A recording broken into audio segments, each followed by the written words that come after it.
ahora muy contento, muy feliz de estar aquí, agradecido al Club Zaragoza de haberme fichado, muy ilusionado, trabajando duro, llevamos una semana y pocos días, pero por ahora muy bien todo y muy contento.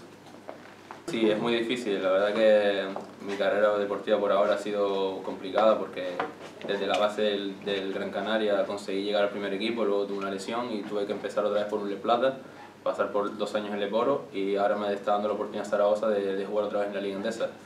La verdad que ha sido complicado, pero el esfuerzo y el trabajo que he hecho durante toda mi vida pues ha valido la pena. Ahora mismo estoy súper agradecido y con ganas de seguir mejorando, seguir creciendo y ayudar al equipo en lo que sea posible.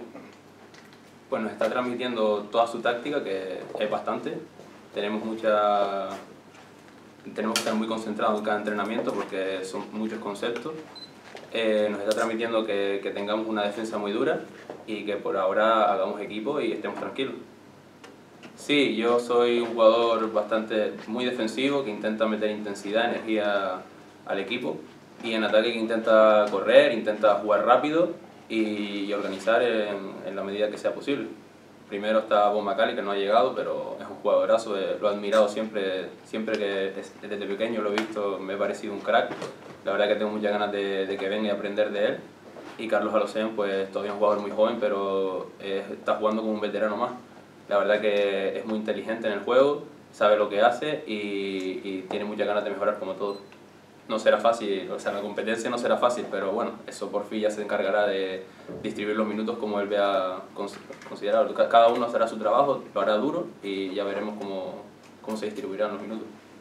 Yo nunca me marco ningún reto, yo siempre pienso en el día a día, en trabajar duro cada día a mi máximo nivel, seguir mejorando y bueno, cada uno está buscando sus minutos, claro, pero eso ya lo decía el entrenador y yo me centro en lo mío, en mi trabajo y en hacerlo bien en cada momento. Pues la verdad que muy bien, llevamos una semana y 2 días prácticamente y la verdad que nos llevamos todos muy bien, son todos muy buena gente, muy buenos jugadores y por ahora la conexión de todos los jugadores está siendo muy buena y estamos muy felices. Todavía queda porque es pronto, pero bueno, por ahora todo perfectamente.